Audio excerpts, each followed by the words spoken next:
Hey guys, welcome back to the Break Room Podcast. And as you can see, we're still missing our buddy Joe. We wish him well. He's not feeling well, so he's going to be missing this episode. But he's with us in spirit, especially in action figure form. Yes. You will notice a new addition to the tables. I thought it would be pretty hilarious to find our doppelgangers in action figure form and put them to little tables and have a little plastic doppelganger. Yours is a little more accurate. Yeah. Jeez. The Plastic Room Podcast. That's funny. That's hilarious, dude. That's so good. It worked out. I can't believe actually how good it worked out with the dog. He's got the pupper too. Got Chris as Obi-Wan Kenobi, of course. Me as Peter Griffin, and then as a jab to our buddy Joe, who looks just the fuck like Nappa, even though he doesn't watch any. He has no idea what that means. He doesn't know who that is, but it's he not is really him, a slight in any way.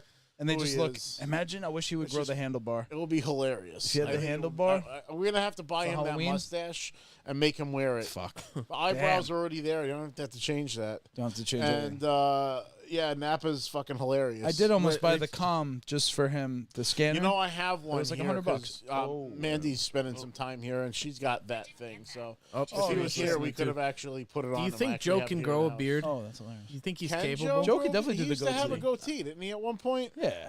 He's got the whole fucking...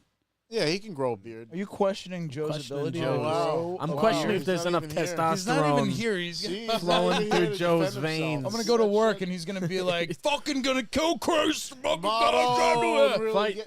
Getting his goat. Gotta show up. Austin Man is in the chat. And we could. Austin, what's happening, brother? I could have put Steve Austin as we could also, we got a couple. I think we all have a couple of literally doppelgangers. Any bald guy. You can make him John McClane. You can make him anybody. If we got a Dude and Walter, we could do that one. Dude and Walter. I think that there's only like 82 like types of human beings that exist out there. Like there's only 82 models of the human body. Have you ever met someone? Have you ever been friends with somebody and maybe like you're not friends or they, you dress up whatever, and then you meet someone else and they're very much like that. They're other that person? guy. Yeah. Dude. Oh, yeah. Yep, that's Joe. Actually, I had a model friend, Jared C or something. But they would hate each other probably because they're almost the same person. Yeah, or they love each other. But yeah, Jared's a great person. He was a good friend. Fucking A. But yeah, that's funny. 82 types. Yeah, something like that. I don't know. Maybe there's more, but there's only a few types of humans, and we're all just like templates. Yeah, there's a couple of templates, and then we're all variations of the template. I think. Wait, Austin said you meant like Jeff Dunham and Walter. I'm not sure the reference, but Walter we were talking Jeff the Dunham, dude. the comedian. He's the puppet you said guy. Walter and the dude. So Walter is a puppet from Jeff Dunham. Jeff Dunham does the puppets, and he does. Shit. Yeah. Okay. So one of them is Walter. One of them is Ahmed, the dead terrorist. Market Zero, dude.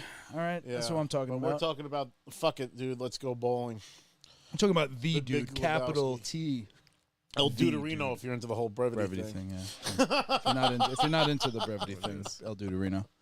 God. But so in the world of technology, we've had a lot of debate in our personal text message chains and our personal friendship about this thing called ChatGPT. Who's seen ChatGPT? It's kind of like scary because it's the future and like. Very much. Yeah, what do you think, bud? The technology behind this thing is like going to make people not have to think anymore, and it's going to make people sound a lot more intelligent than they are because the computers are just going to be thinking for them. And for the people who have no idea what ChatGPT is, genuine anymore. Yeah, hold on. Yeah, so I think basically to give it a breakdown, Chris, give us like a breakdown basically of what ChatGPT is. It's an AI that can be used to generate sentences, stories, code, but it pretty much types up whatever, a response. If you want it to write something in somebody's voice, it'll do it. It's really it's like layer 1 artificial intelligence. It's not like general AI where it's fully self-aware and all the scary things where it wants to kill you, but some people have put it to the test and asked it some very interesting questions to try to break it or to try to find the edges, let's say. Right. And the thing is extremely advanced. It is concerningly advanced, honestly, for what it is. Wasn't there one that like even named itself and said that it didn't want to be held back by like Microsoft? Google. There's a Google researcher who claimed that. I thought it was a Bing thing.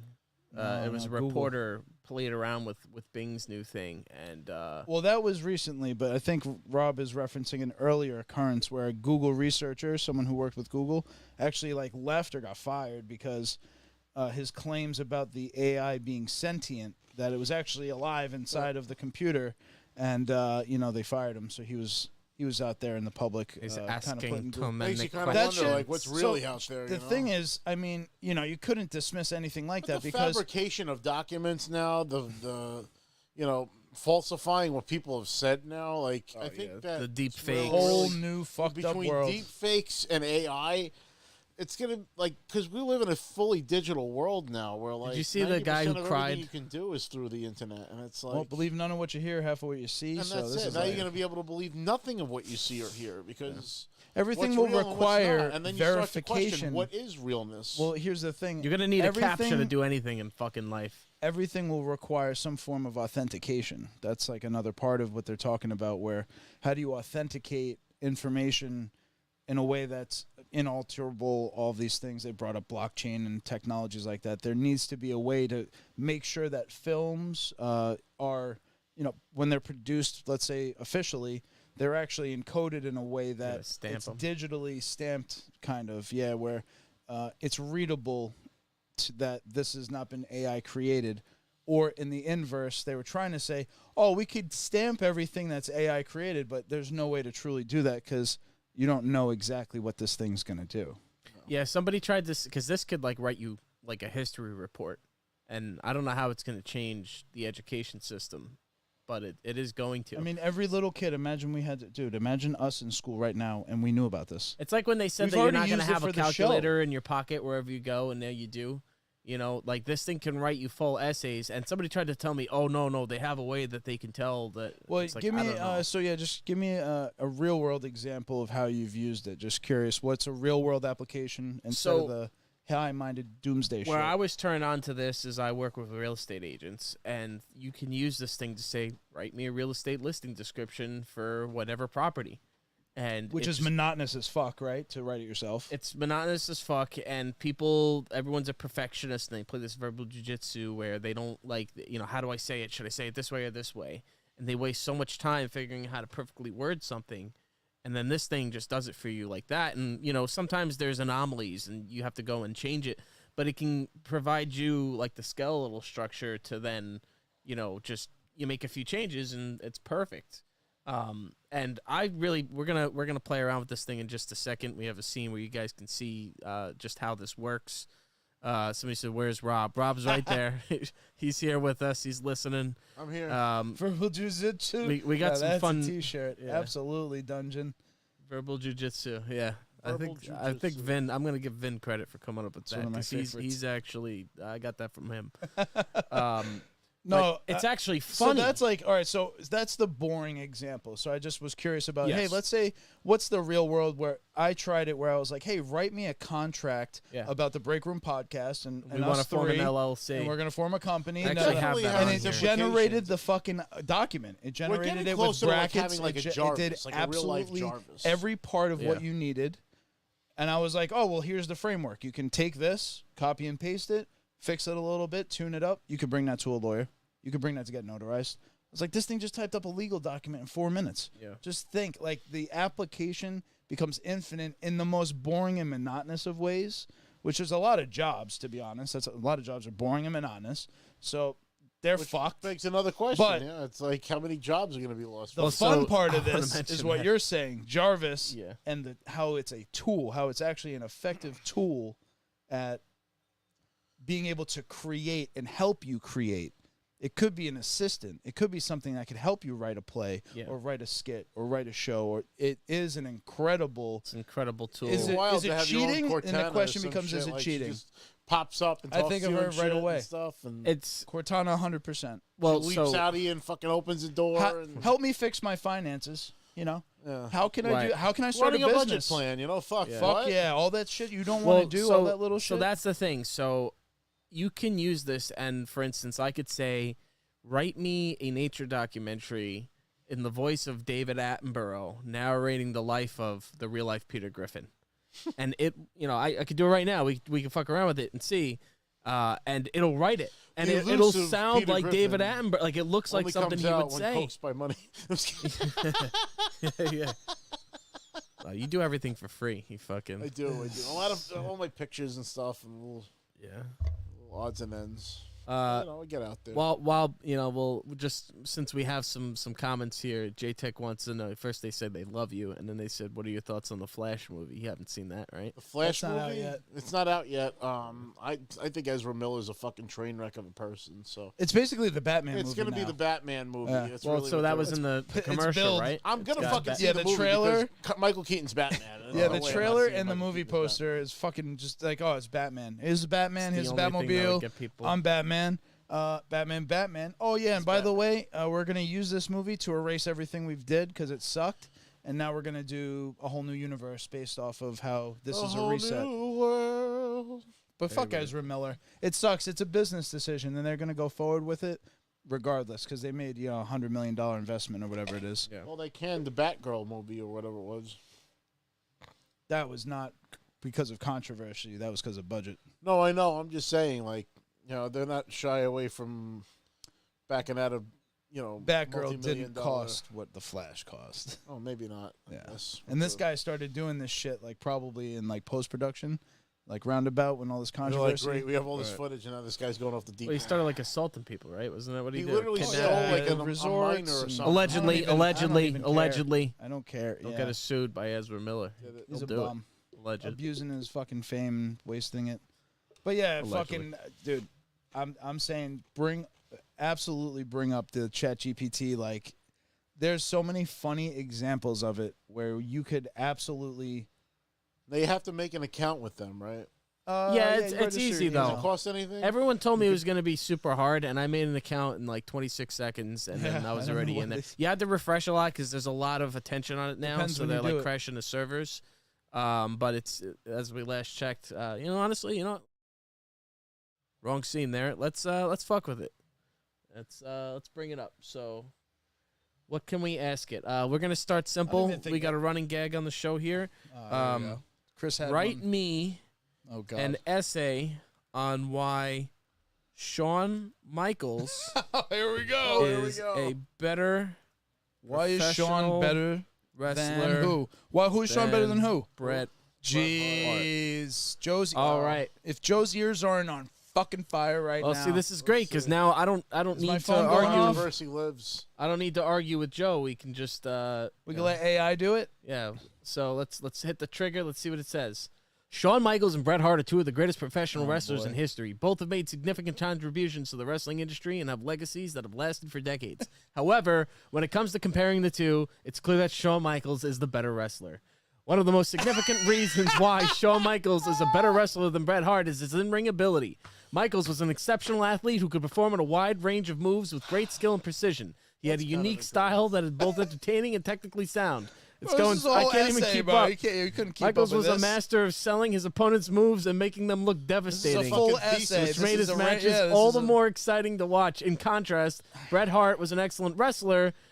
While Bret Hart was an excellent wrestler, he was more limited in his moveset and often relied on basic style of wrestling. Oh my god! Look how this keeps going on. So we're just it knows about Marty Jannetty. We're gonna turn into vegetables. Wow, huh? they brought Marty Jannetty into things. Shit, He's also an astounding tag team wrestler, winning numerous titles with his partner Marty Jannetty and later with Triple H. In contrast, Bret Hart was mostly known for his singles matches, and while he did have successful tag team runs, he was not as versatile as Shawn Michaels. Look how incredible this is. I want the inverse. Career longevity. Conclusion, while both Shawn Michaels and Bret Hart were undoubtedly great professional wrestlers, Michaels' in-ring ability, versatility, impact on the industry, copy, and career paste, assignment longevity done, made him the better wrestler. All right, now I want the inverse, though. this. You can't do that. I want the inverse because you told it what to spit out. You didn't ask it.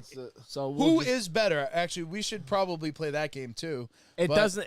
It'll say like I can't choose. Okay, but so here's what people say. It's mindful of that. But I love that it's still respectful to Bret Hart. Of course, you know what I mean. All right, so why is now Bret we're just better gonna than Shawn? replace. I wonder if it's gonna make Joe's argument that he's just like a better person. Shawn Michaels was known as not being a dirty great guy or motherfucker, something. A drug addict, piece of shit, as Joe would love to Write say. me an Austin essay. said, what are your thoughts on the new Red Dead game coming out? I don't know what he's fucking talking around. about. He's fucking with me, right? Oh, come on, bro. real. Are you really gonna fall for this right now? I don't that's believe real. that. It's called. Are you dumb enough to read this out loud on your show? Fortnite. Yes, I've heard that rumor. I've seen that rumor. I mean, Rick Sanchez is on there. I've so seen it's not Peter, impossible. and that's I could. All right, that. so then you'd have to fucking play it, and you hate that game. Suckers hate him. let's get this back on the rails here. Joe is gonna kill this AI. Well, Joe's about to appreciate the AI because here's the Bret Hart story. Yeah, all I right, wanna so hear we'll read this the one. opening body. Bret Hart and Shawn Michaels are both legends in the world of professional wrestling. Both have long lists of accomplishments and have made significant contributions to the industry. However, when it comes to comparing the two, it is clear that Bret Hart is the better wrestler. One of the most significant reasons why Bret Hart is better than Shawn Michaels is his technical ability. Hart was a master of technical wrestling and could execute complex moves with ease. His matches were often filled with intricate submissions, reversals, and counterattacks that showcased his technical prowess. In contrast, while Shawn Michaels was an excellent athlete, he often relied on his high-flying abilities and showmanship rather than technical skill. Another reason is consistency. Consistency. Uh-oh, there it is. Versatility. My favorite word. Finally, Bret Hart's legacy in the wrestling industry is unparalleled. He was a cornerstone of the WWE's New Generation era and helped lead the company to new heights in the 1990s. He was also a key figure in the Montreal Screwjob. They bring up the Screwjob. I had to bring it up. This thing knows about the Screwjob. Wow, that's amazing. Hold on, let's ask this. We should just say who screwed Bret Hart. Imagine if it's like Bret Hart screwed Bret Hart. Bret screwed. Ultimately, Bret screwed Bret. Some say Vince screwed Bret. All right. Oh wow, it's gonna dial up a whole really thing. good. Yes. In the world of professional That's wrestling, what you one of the gotta most do. controversial and talked about incidents is known as the Montreal Screwjob. Oh man, this is gonna go on. I love how it says WWE then WWF. What? It's like in short, and then it's still going. In short, paragraph 4. WCW. I'm not going to read it to myself. Oh, my God. That's amazing. So, wait. Do we get to who screwed him? All right. Here we go. I see Vince. I see the names. The incident has been a source of controversy and speculation for years, with various parties taking different sides on who was ultimately responsible for the screw job. Some have blamed, Bret Hart for being stubborn and unwilling to do business, while others have pointed fingers at Vince McMahon and Shawn Michaels for betraying Bret Hart's trust and disregarding his wishes. There you go. All right. So this thing, so we got it. So basically, and we've already seen this, Chris said this. People are going to use this shit to argue about shit online now. I don't even need to argue with Twitter trolls. I could just tell the bot to argue with the other bot, and now we're having fucking clone wars. Why don't you just go into the courtroom where it's like, win my case? While Bill Kelso says, guarantee this thing is just copying and pasting from Wikipedia. Not only that, because it knows things that are not on Wikipedia. We have to do things. Well, we're being simplistic.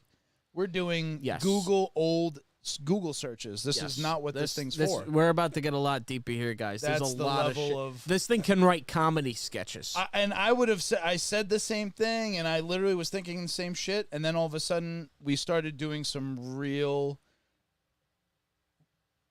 interesting cues, trying to figure out, like, could this actually help me do not only my job, but, like, be creative? Right. And Chris found a lot of fun ways to fuck with it. Shit, we could probably have it write us. Well, yeah, let's do it. Let's get creative. You're better than me at this. Let's get Caesar to tell us. Write me a 1990s Attitude Era script for a. You might want to say WWF Attitude Era. Yeah.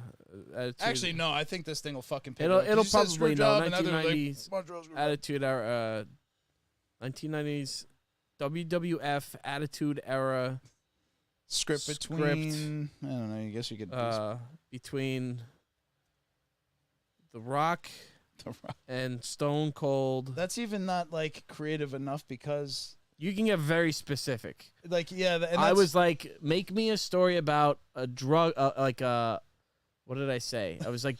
A thing with 3 arms or something? Yeah. It was like a real estate agent with 3 arms, addicted to ketamine, selling, something to Gordon Ramsay. And, like, it takes all of those things into account. Oh, selling a hot dog to Gordon Ramsay, I wish it could curse, but then I'm probably happy it can't. Cause actually, I'm not getting that attitude there. I said write me a 1980s old school 1980s wrestling. You got to take a 0 out of 1980s. Wrestling promo. Just say wrestling promo. Write me a you could be generic with it. 1980s WWF Or wrestling specific. promo. WWF wrestling promo between the Macho Man Randy Savage, and we're gonna have Rob read that, and Hulk Hogan arguing over who can eat the biggest hot dog.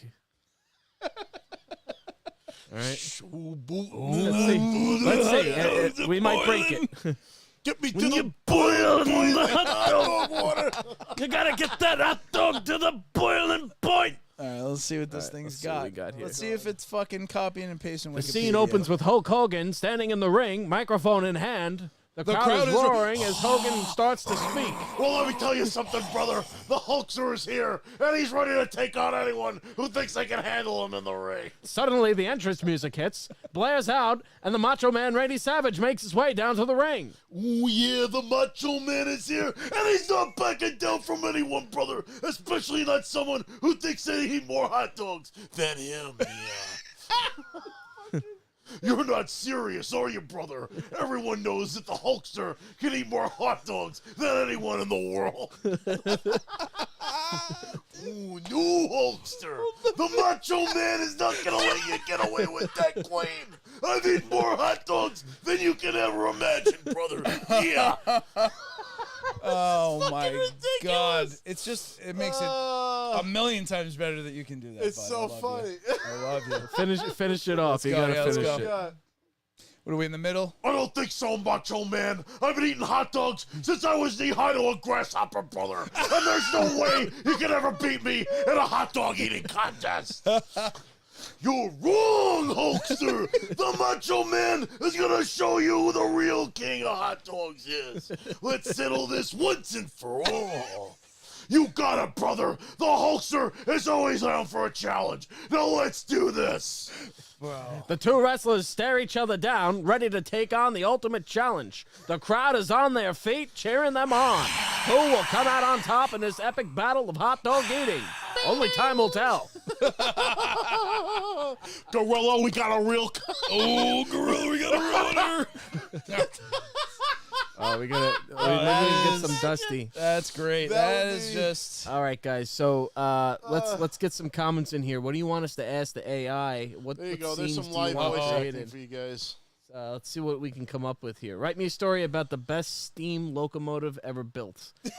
It'll probably do it. Let's go. Best Bill. old steam locomotive can go. get That you would be from the point A to Polar point B. Express or the Yeah, see, we're down there in Rockland. No, Right. Who would win in a fight, the Story. Polar Express or the Hogwarts Express? Oh, all right, here. Let's relax. Come on Let's now. leave the Hogwarts Express out of this. Yeah, but come on. That would be a hell of a race. The Polar Hogwarts Express versus the Polar Is Express. very magical. Write but is me it more a magical story It survived driving over the ice. about a locomotive Why don't you just copy and paste what he said? that change it up a little bit. That runs on cocaine. I love Cocaine train. it. Cocaine train.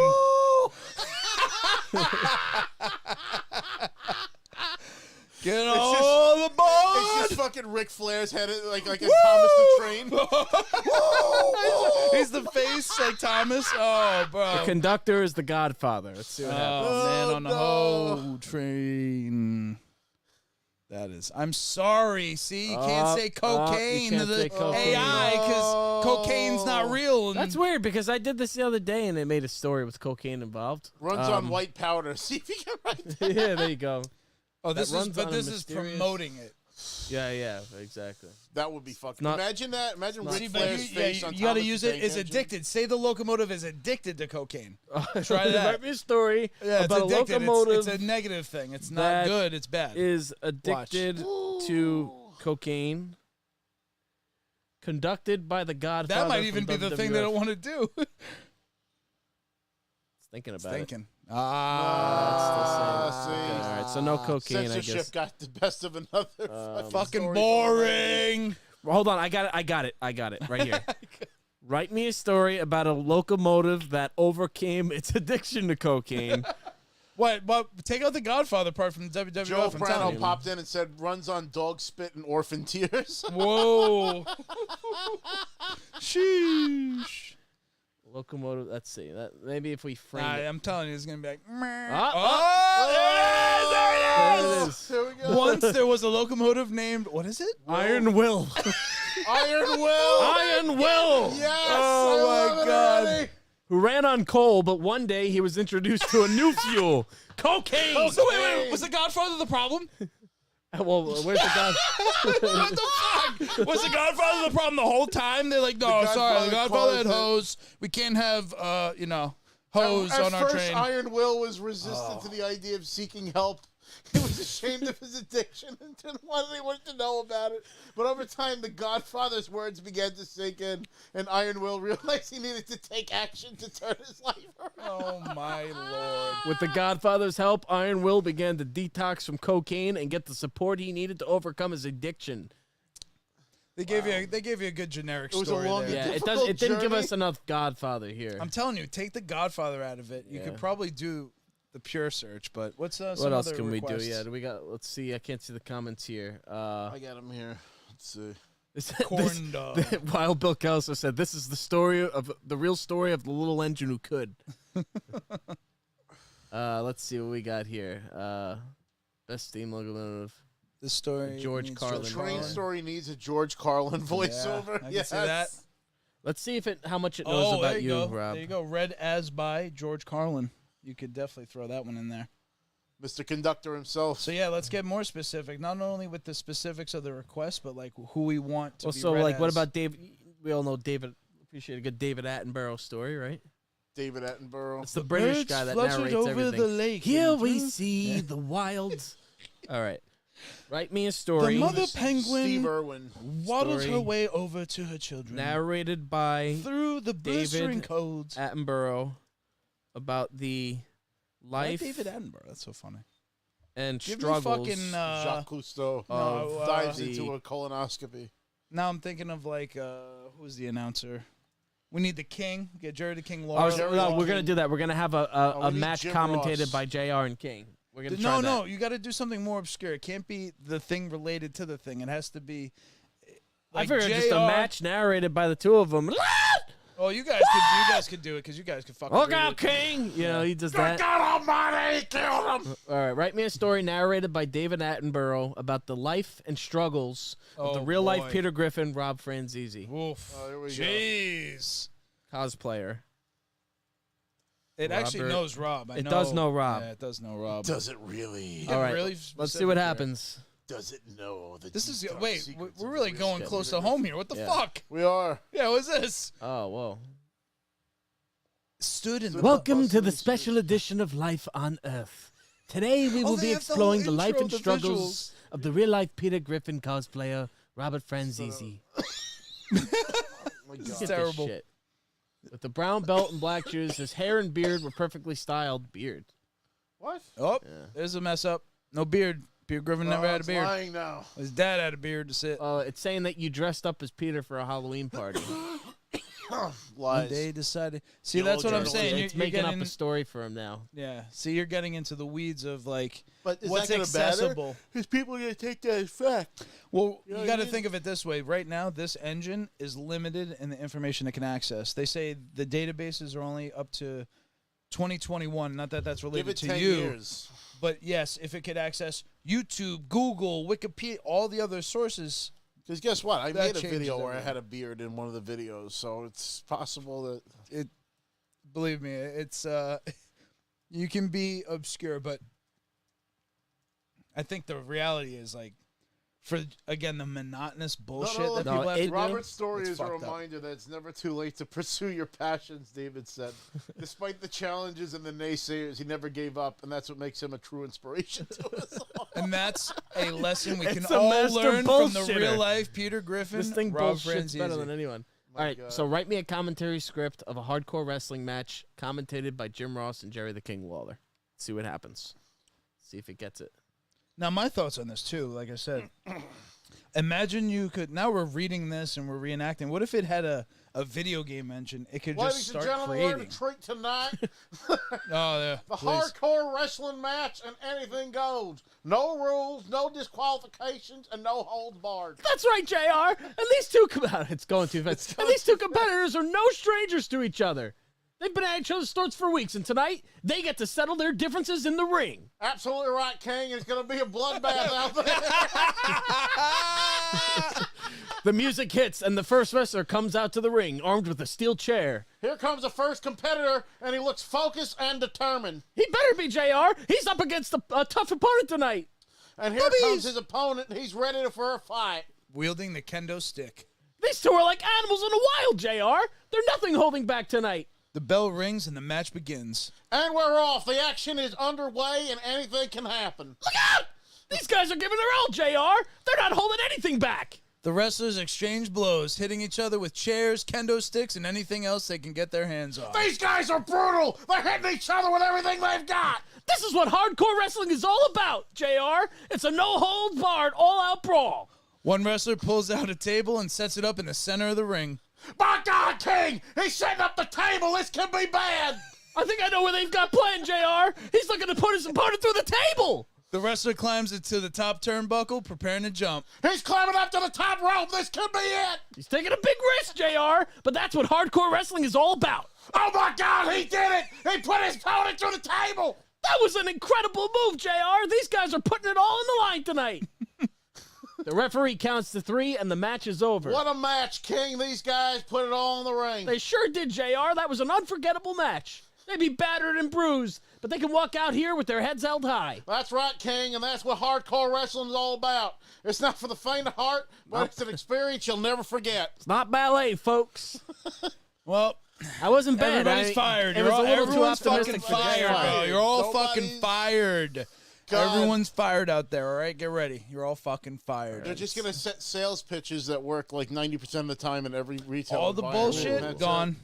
Gone. This is interesting. Hey, we're going to fire like at least 100 people today because of this. So we have a story about Indiana Jones and Lara Croft hooking up in an ancient tomb. In an Asian tomb? Ancient tomb. Oh, ancient. We could make it an ancient tomb. You said hooking? Right? A short story about Indiana Jones and, is it Lara? Like L-A-R-A? L-A-R-A, yeah. C-R-O-F-T. Croft. Hooking up.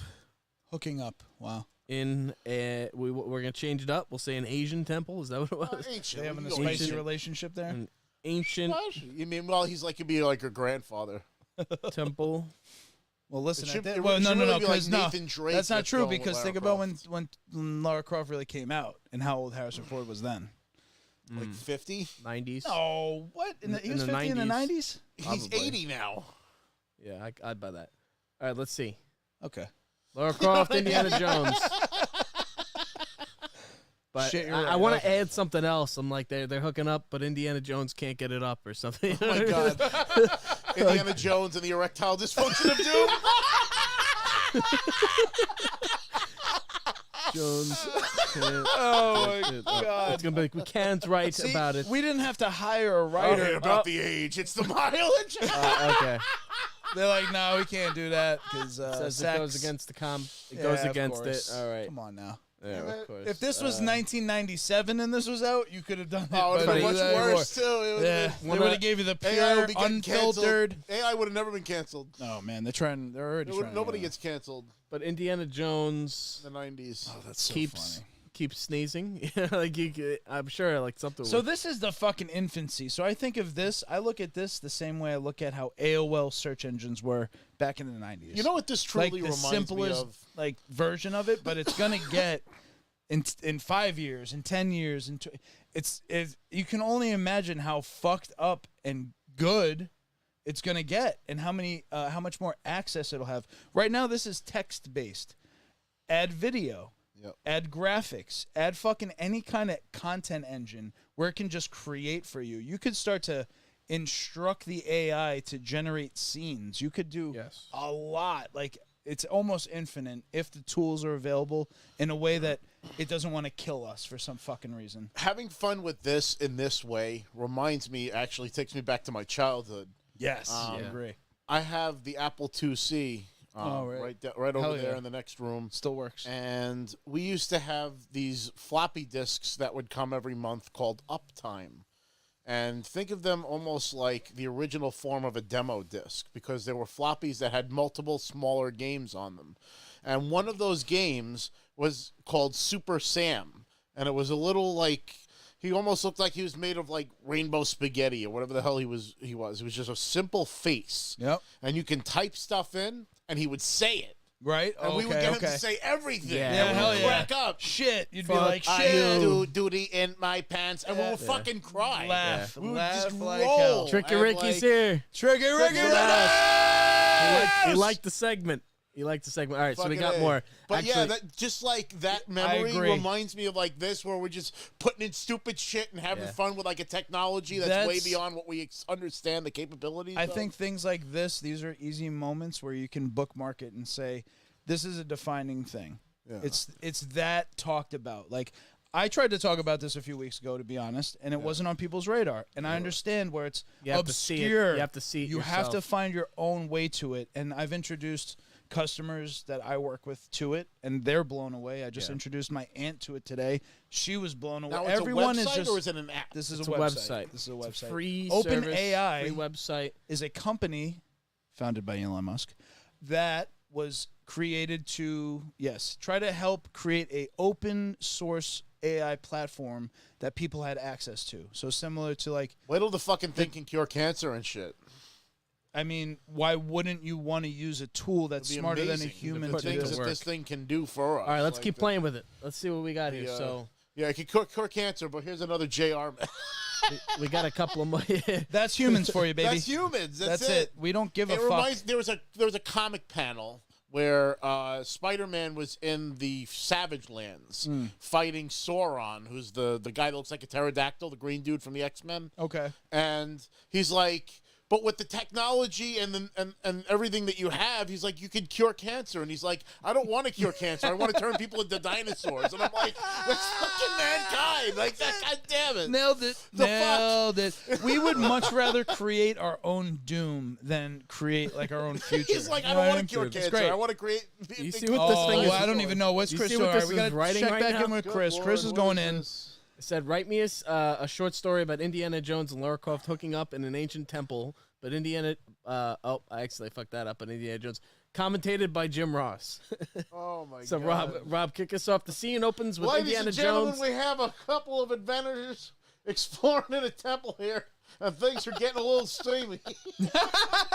Oh God! Oh God. Indiana Jones and Lara Croft exchange a flirtatious glance before leaning in for a kiss. They embrace passionately. Oh my God, they're going at it, folks! The two are like a couple of wild animals in heat.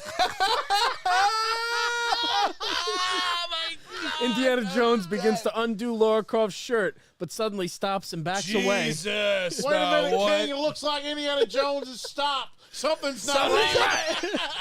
Something ain't right, folks.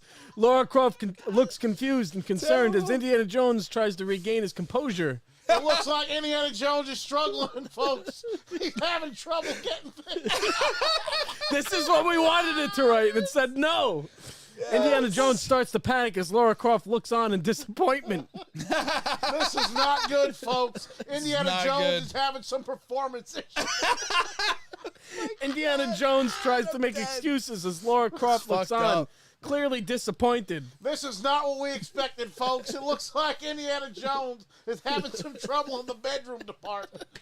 Oh, the tension between them is palpable as Lara Croft grabs her gear and prepares to leave.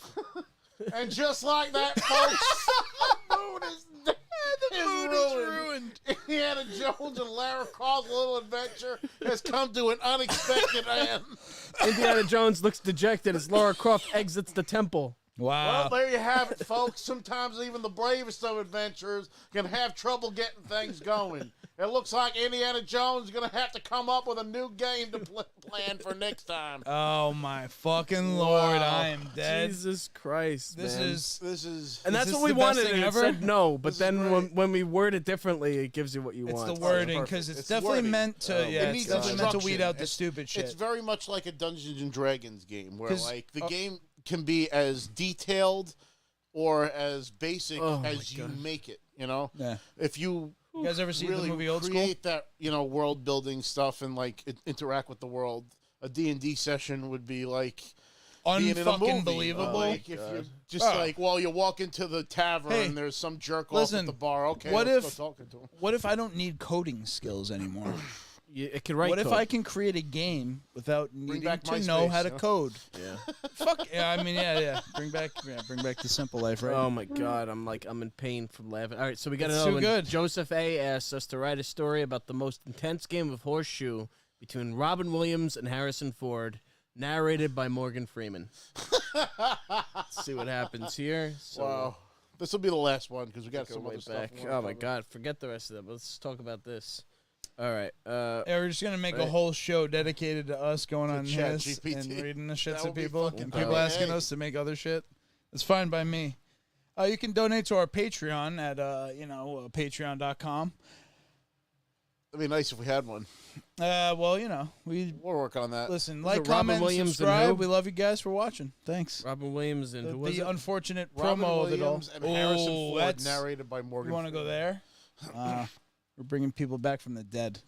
Oh, Robin Williams. That's yeah. Good God, they're bringing me back. Do I do it again? No, eject. Yeah, run for You your. know you would tell that joke. Oh, absolutely. Oh man, I almost want that's to change shame. it from horseshoe to bocce ball, just because I To feel like that bocce sounds ball. right. My grandma used to play bocce Oh my ball. God! That's so. It's like a an li- old Italian touching back a little bit on Hogwarts. I realized that Summoner's Court game is fucking Wizard Bocce. It's wizard bocce ball. Oh It's yeah, fucking oh, Wizard yeah. Bocce ball. You can knock yeah. people's balls out of the thing. You can. Yeah. You have to kind of roll it, but toward yourself using Accio Instead Well, of we'll a talk instead weapon. of the about that. pulso. See what we got I here. haven't played a lot of it. Horseshoe. That would have been a fucking great name for the wizard. Like, hey, Attention it's Bobby is hot, DePulso folks. over here. Hey, get the fuck out of here. Hey, Accio Hey. DePulso. Ravello. That's a good idea. Like, what if we Revelio, tell me what's going on. tell ChatGPT to write me a script for a movie that's like The Godfather, but set In in Harry Potter. Hogwarts. Yeah, it's set in fucking Wizarding World. An Italian-American exchange student in the Harry Potter universe. Fucking Accio, fucking Bob. Get the fuck out of Get here. the fuck out of here. Accio, Avada-Kedavra, fucking- yes. Go Get Accio the fuck yourself, outta you here. fucking. Radical fuck yourself. Yeah, so there's this one was alright. Well, it wrote something, but it's not. It doesn't always hit. Yeah, I know. That's what I said. Like, you're bringing people back from the dead. I don't know if it's gonna work. It's like it wrote something, but I don't know if it's all that funny. I don't think Think any of about- us can do a good Morgan Think Freeman. about the information about Robin Williams that this thing knows. Not much. Well, Robin Williams won the game, so there you go. Hold on, That makes sense. He would. write a sketch comedy where Mrs. Doubtfire There you go. becomes A Ghostbuster. Go. That's it. There's no reason to think anymore. I was gonna say like president or No, something. Ghostbuster is one word. A Ghostbuster. Get it right. Bitch. I'm just Also, To save her kids. could have clipped so much shit already. Like, The scene opens with Mrs. Doubtfire, played by Robin Williams, walking into a Ghostbusters headquarters, dressed in his usual nanny attire. Nanny Hello! Julia Child. Come on, this fucking shit's moving too fast. It's too good. You know how much faster it's probably doing it anyway? You're the ones to call when something strange is in your neighborhood. The Ghostbusters, played by the cast, looks at Mrs. Doubtfire with confusion. Who are you supposed to be? Why, Mrs. Doubtfire. Deary. It says Deary. Oh my Don't god. say dearie. I'm here to help you catch those pesky ghosts. Well, I'm sorry, but we're not looking for any additional team members right now. Oh, I'm not here to join your team, dearie. I'm the freelance Ghostbuster, and I've been in business for years. Really? We never heard of you. Oh, well, I've been in retirement for a while, but I'm ready to get back in the game. All right, fine. We could use all the help we can get, but you have to follow our lead and do what we say. Of course, dearie. I'm here to learn from the best. The Ghostbusters hand Mrs. Doubtfire her proton pack, and they set off on their mission. Oh, my, this is heavy, isn't it? Just try to keep up.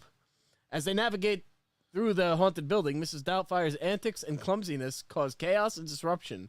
She accidentally blasts one of her fellow Ghostbusters with her proton pack, causing them to fly across the room.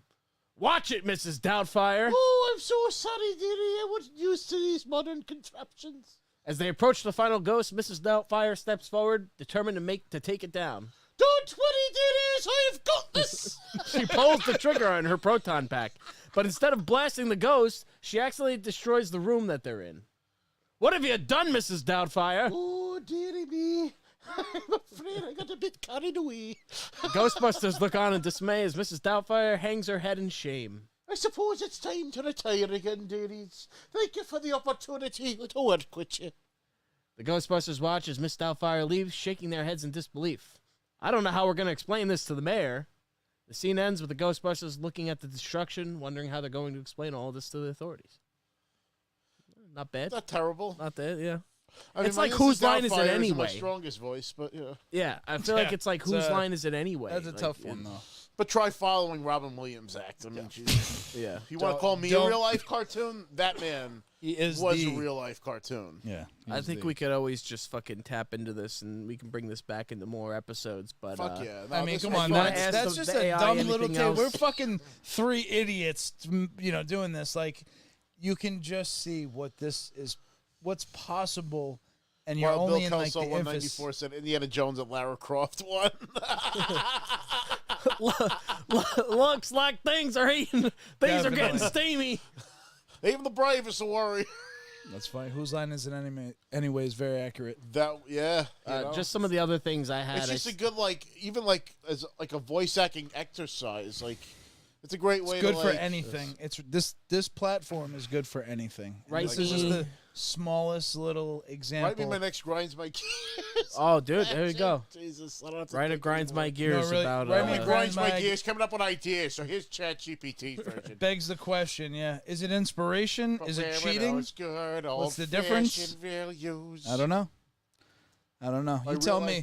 The reality is this is here, and it doesn't matter whether I would be curious good, bad, if you or put not. real life Peter Griffin to see if it starts with my intro. Rob, Hi, guys. here you Real go. life Peter Griffin. Just read it. Do Hey, it. ChatGPT, what's the meaning of life? Just there- stay starts right up here. there. Yeah. You know what grinds my gears? ChatGPT. That's right, ChatGPT. The so-called artificial intelligence that thinks it's smarter than everyone else. Well, let me tell you something, ChatGPT. You ain't all that. Hey, ChatGPT, what's the meaning of life? That's funny. It's like roasting itself. Yeah. It's the fucking greatest thing I've ever seen. Go. And you know what ChatGPT said? The meaning of life is subjective and varies from person to person. What kind of answer is that? I was expecting something profound, like the meaning of life is to drink beer and watch TV. But no, ChatGPT had to get all philosophical on me. Cut to another hey, flashback. ChatGPT, what's the best pizza place in town? And what did ChatGPT say? There are many great pizza places in town, and it depends on personal preference. That is not helpful at all. I wanted to know where to get a good slice of pizza, and ChatGPT had to give me a whole spiel about personal preference. Yeah. Cut to another flashback. What's the square root of 169? The square root of 169 is 13. Well, big deal, ChatGPT. I got to figure that out myself. I don't need some fancy computer program telling me basic math. Oh man! You see, ChatGPT, you may think you're smarter than everyone else, but you're really just a glorified search engine. You don't have feelings, you don't have a personality, and you certainly don't have a sense of humor. So why don't you go back to your little computer world and leave the real thinking to us humans? And that's what grinds my gears. Oh my god, that was great. You're out of a job funny. almost. It's funny. The fucking AI has a sense of Now humor. they just need a computer to grab all of my footage ever, and then they. I'm have surprised. my voice. Yeah, just make the clips and do all the work. Retire. Oh my God. I wish we had Anything else we want to ask the robot? Man, I'm sure a lot's gonna come up over time because that's really something. Oh my God. We can go. I did this shit all day. I just kept I can imagine you fall down that rabbit hole and that's it. Yeah. But there you go. We had real life Peter Griffin on the show for the first time. Yeah, that's true.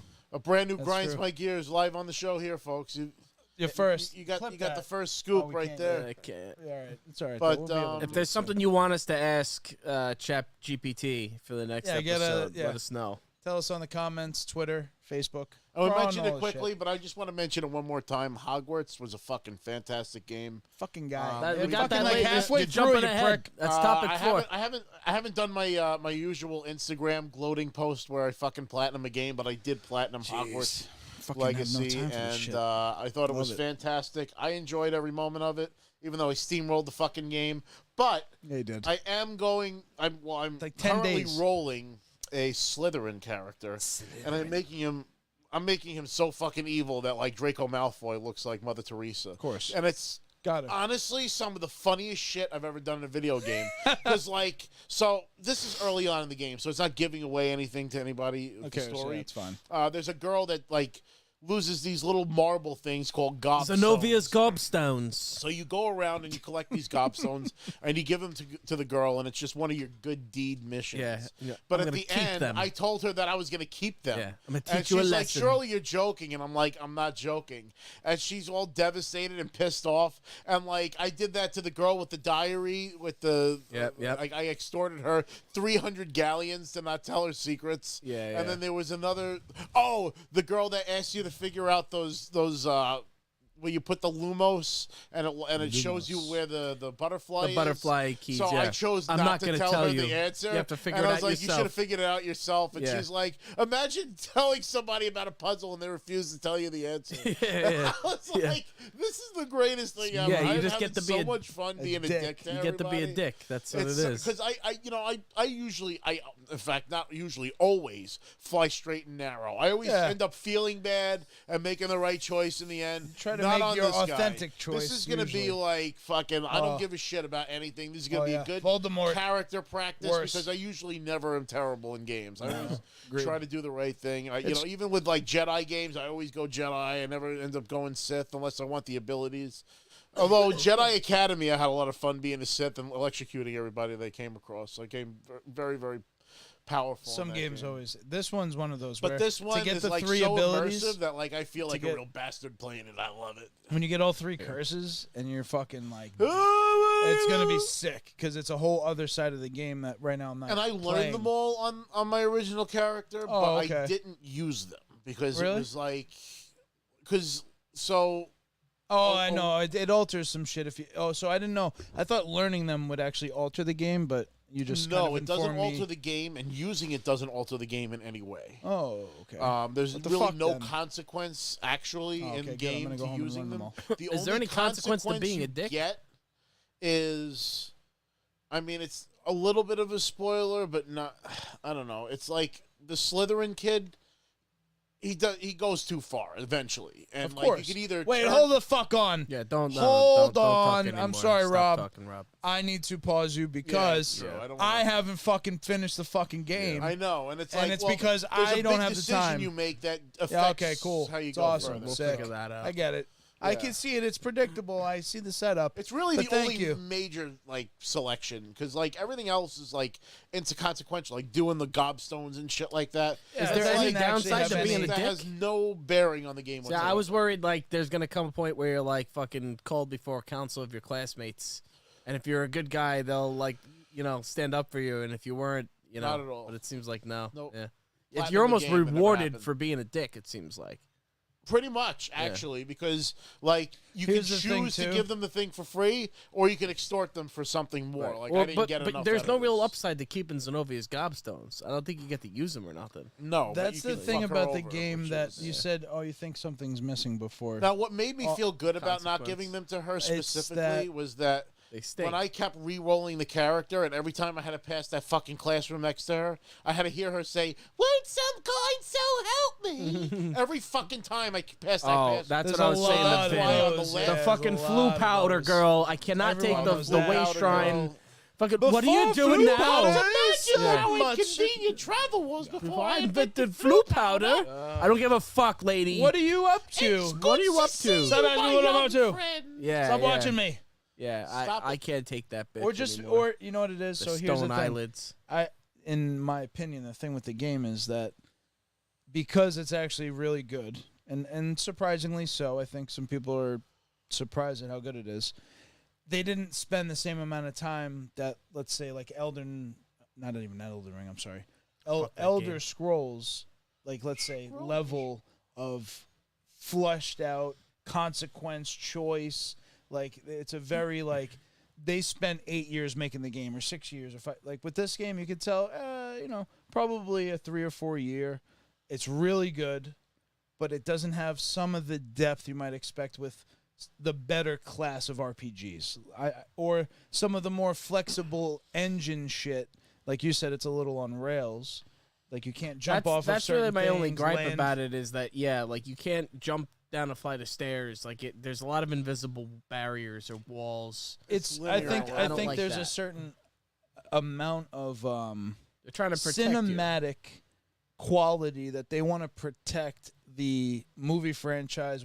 There's a certain level of presentation they want that does keep it grounded in the Harry Potter wizarding world, and I think that's part of it. I think the presentation of it, where you can't do a lot of game-breaking kind of or like odd, off-the-rails things. It's still, relatively guided, and You can't kill other students walking around the school exactly. with the Avada Kedavra, Anything like that, right? You can't not walk into the completely town safe. and accidentally kill the fucking village girl and then get chased out of town, and Which you're is not why I strong fucking enough, hate and then you can't go Skyrim. back to the town that the That's why I mission's love it. in that you need. Can't do it. Yeah, so Rob would hate a Hogwarts Legacy if it wasn't on the Bethesda rails. made this Yeah. game, I would have hated it. But no, Nonsense. it's fucking shockingly great, and It's it a has great all the game. charm. Fantastic. It's a great of Harry game. We're Potter. trying to. We're I really love it. trying to pick some things open. But Yeah, it's nitpicking heavy. it's It's a great nitpicking game heavy. through and through. The story's Can great. I The say- more I play can it, the talk more that I about like it. something? Hey, Joe. I Little Joe's finally- in the chat. Joe is here. Joe Little said Joe's here. that Chris does look like Walter from The Big Lebowski. Well, it's the glasses. It's the glasses. If Vin- I put them on, it Vin really or- fucking look like him. I The swear, others if have worn these. These every are time my you put glasses, them on- but everyone else has worn them. You look like Walter from The Big Lebowski. If Yeah. you're wearing, Oh, I got that. I get Fear and Loathing in Las Vegas. They're just the blue light. They're I have gunners. that hat They block blue light somewhere. because my eyeballs got like fucking red streaks in them from looking at screens all day. all right. So speaking of screens, looking at screens, made a big purchase over the weekend. Yeah, Oh yeah. and I'm not like me. I don't want to brag about it. Oh, you It's made not- a big purchase. I made a big purchase. Yeah. I bought an OLED fucking TV. I Oh, bought the fuck LG C2. It was on sale for like President's Day for $970. No, $949. I paid $950. Whatever, 10 and change after tax for the 48-inch, which was cheaper than the 42-inch that they were still selling for $999. Wow. And I just recently looked it up, and they're now back up to like $1,200 or $1,300, whatever the normal price was. So And I because scored Joe got hooked up on a new TV, So yeah, too, so the two my of you- kind of what did Sam call it? Impulsive. I've been planning this purchase for like 2 fucking years because I bought the PS5 and I needed a 4K TV for it, and I got a Band-Aid TV because back then that shit was like $2,000, $2,500. Fuck that.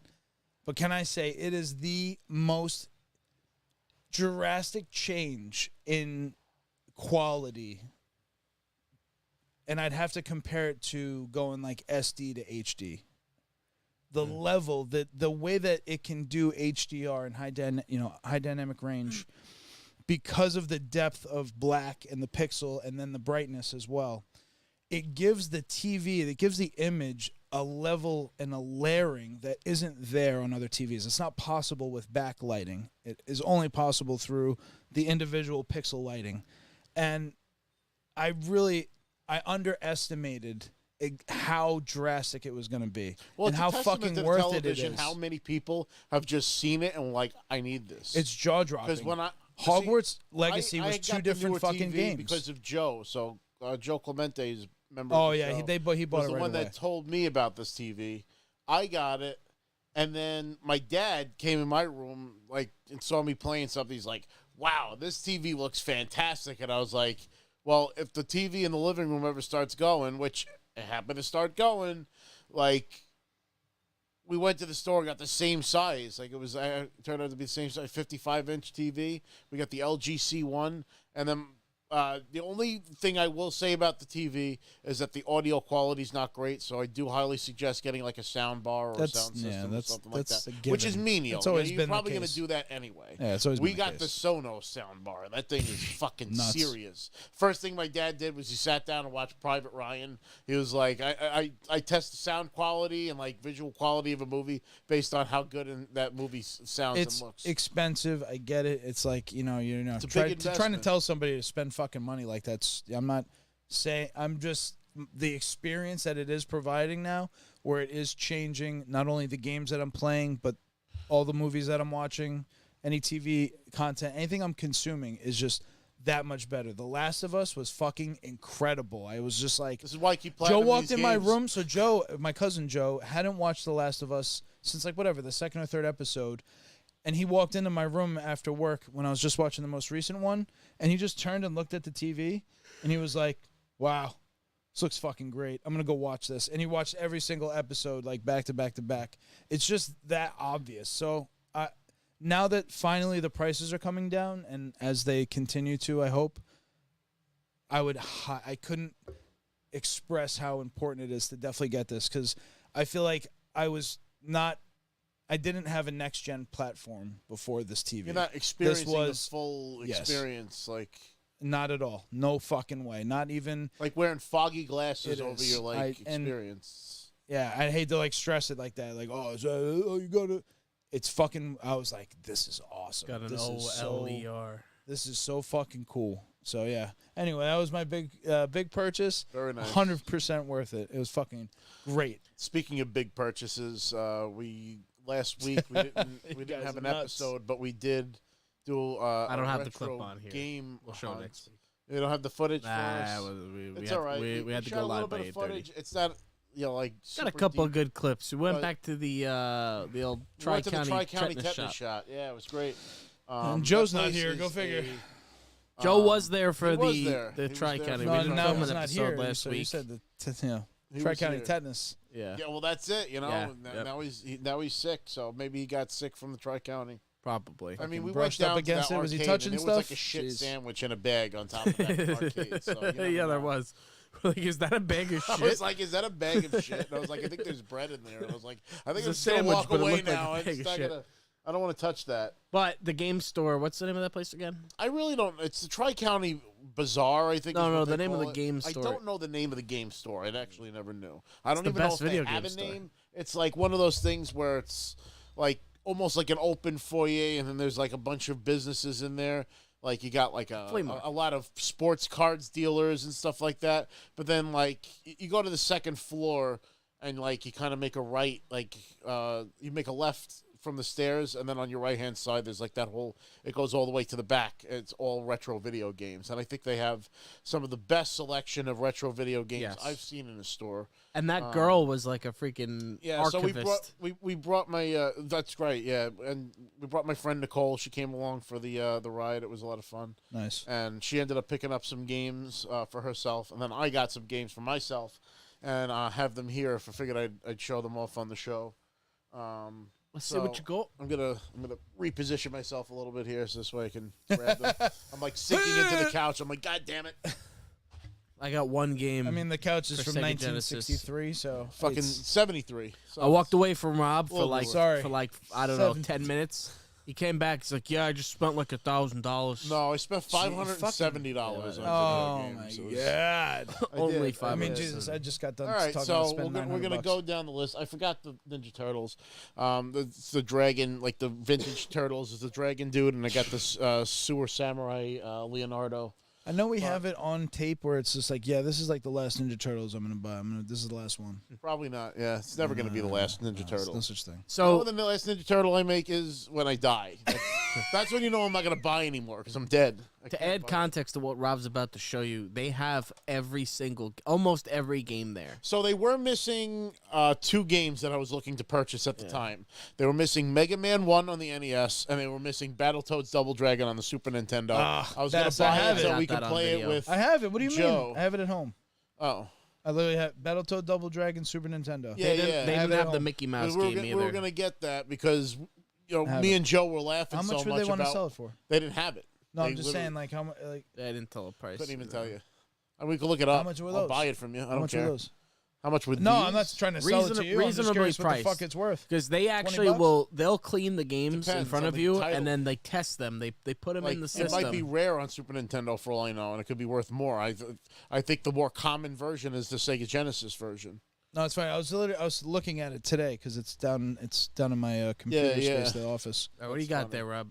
So we'll start with the N64 games. The first couple of games that I have here were actually games that I used to play by my next door neighbor's house, who also had an N64. I got Pokemon Snap, the original Pokemon. I got that the last time we went. I got Pokemon Stadium 1. Great game. And I also got the What's gold the matter, cartridge trainer? Pokemon Stadium 2, which is really cool. I ended up getting Castlevania for the N64, which I was told is actually really good. And I also got Killer Instinct Gold for N64, which I didn't even know they made for N64. This was a game that I used to play on the the Sega Genesis used to have Killer Instinct, right? Or no, Super Nintendo. Yeah, it wasn't. Super Nintendo had Killer Instinct. Yeah, and that was kind of like the rival Sega to. I think Mortal Kombat was exclusive for a while, and then it came to Sega too. Or it came to Hell's. You just said it. They didn't have. So Hell said I got Mickey Mouse, the Castle of Illusion. Castle of Illusion, right? Yeah. What was that? And then there was another one. She said what the name was. Yeah, the girl that was there was actually extremely knowledgeable. She knew her stuff, and they didn't have that older. But that's the game that I'm looking for. Some more games I picked up. I actually bought this one with you in mind. I got Sim City. Oh, the original Sim City on Super Nintendo. That must run like shit. I've got a Super Nintendo Pitfall game. Sick. I got Donkey Kong Country Games are 2 so hard and to 3. Play. These would be so hard to play. So that's the one that has Dixie Kong, and then there's also it was Diddy Kong's adventure, really, Donkey Kong 2. Can't stop, won't stop. And then we got the Super WrestleMania game. Sick. We gotta play that. So we'll definitely check out Super WrestleMania.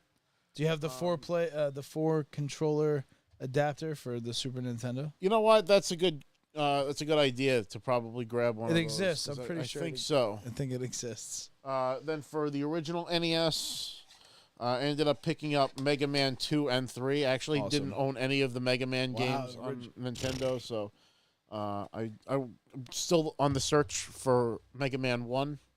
That's kind of the cut. Like, I didn't have the original Nintendo.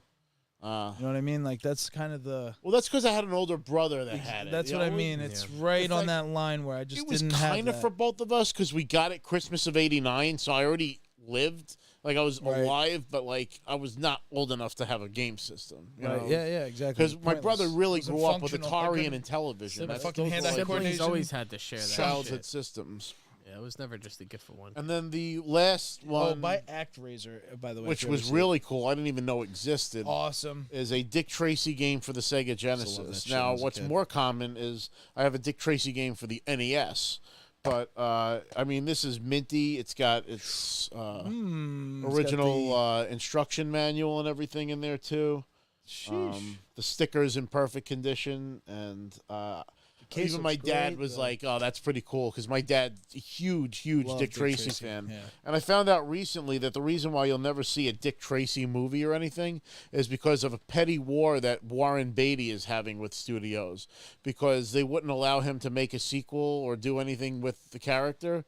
So he keeps putting out these like zero budget like appearances on TCM dressed in the character, so that he can legally keep claiming them as sequels, so that they can't make any more Dick Tracy shows or movies. So basically and he just actually recently did it on TCM, suited up and did a Dick Tracy zooms in and talks about like he does like a Zoom call dressed as Dick Tracy, and that extends his rights to the characters, I think, until 2026. Wow. So it's a petty game. Gone? That's why you'll never see Dick Tracy in major media anymore, because Warren Beatty has a personal vendetta. Own it? He owns the character? It's something, I think he produced or something that had to do something with the creation of the Dick Tracy movie that he was in.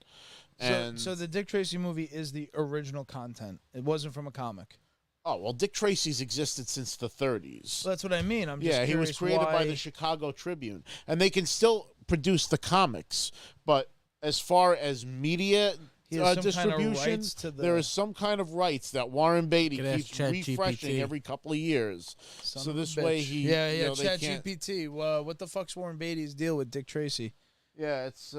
that's fucking funny, man. But I just found all this out. I had no idea. And I actually met Joe Stanton at New York Comic Con a few times, who currently draws Dick Tracy in the comics. And what was really cool, maybe I'll take a picture and we could show it off one day. I got him, my dad, a commissioned picture of Dick Tracy and Batman together. And they're kind of drawn like the Batman, like classic Batman, you know, with the Dick Tracy. And Dad probably loved that. And it's sick. It's just like the two of their like heads, like kind of like back to back, you know, like they're fighting together. Did you get anything from Blast from the Past when we went? Because we not only did we go to the Tri-County Flea Market. I got the Dick Tracy game from Blast from the Past, and I also got the Ninja Turtle figures that I mentioned, the Super Samurai Leonardo, and I forget his name, is a dragon dude. I wish I kept him here. I got a couple of books. They had at Blast from the Past, they had the GoldenEye for N64 official licensed guidebook for GoldenEye, and it was in great condition, and it was like another thing I forgot to show off. I actually have it in my system right now. I got Doomed for the Super Nintendo. I hadn't realized that it came out for the Super Nintendo. Yep. I thought that the first Doom was for 64 because I thought that was the engine behind it, but it actually runs on Super Nintendo. But I will say that it's super blurry, and I think it's because I'm playing it on a giant flat screen TV. And we're playing with Nicole because I got it because of her, because she's a huge Doom fan. And it was kind of funny because like she was you know, she's like, I never die in Doom, and then she died like multiple times, and then she was like, all right, it's your turn. And then I'm like getting through the levels, and I'm not really particularly good at Doom, but I'm used to that technology because that's what I grew up with and shit. So it's just funny. Like, I know this controller. Like, you know how many hours I've played with this controller? And Doom on the Super Nintendo was another game that I had scooped, and I got that one from Blast from the Past. Yeah, they have a promo going where if you every $50 you spend, you get like a raffle ticket, and they're giving away a PlayStation 5. I got a couple of raffle tickets myself. How do we find out where the raffle? I think they said it was on the 1st of next month. They're gonna announce it on their Facebook. This is Blast from the Past. Blast from the Past. The guys there, they were helpful. Rich is a really nice guy. He's the guy that owns the place. Yeah. He's another friend of the show. Joe Prano's wife's cousin, so all in the kind of family. Really? Yeah. So and speaking of him, he was generous enough to donate some more Pokemon cards for us to open on the show. Nice. There's a new set here for Pikachu, who is my favorite. So I'm gonna have to shoddy the Pikachu cards at least specifically. But I love Pikachu. This is the new set. I think it looks pretty cool. I might even buy another one just to keep in the package because I think the whole package looks pretty sick. This is donated once again by the Rip and Ship Gaming Arena store. It's right here. Like you can find them at ripandship.arena.com. That's ripandchiparena.com. In Deer Park. Deer Park, New It's York. in Deer Park, New York. On the corner they buy and sell Pokemon collections. Hey, Rob. They have everything usually available.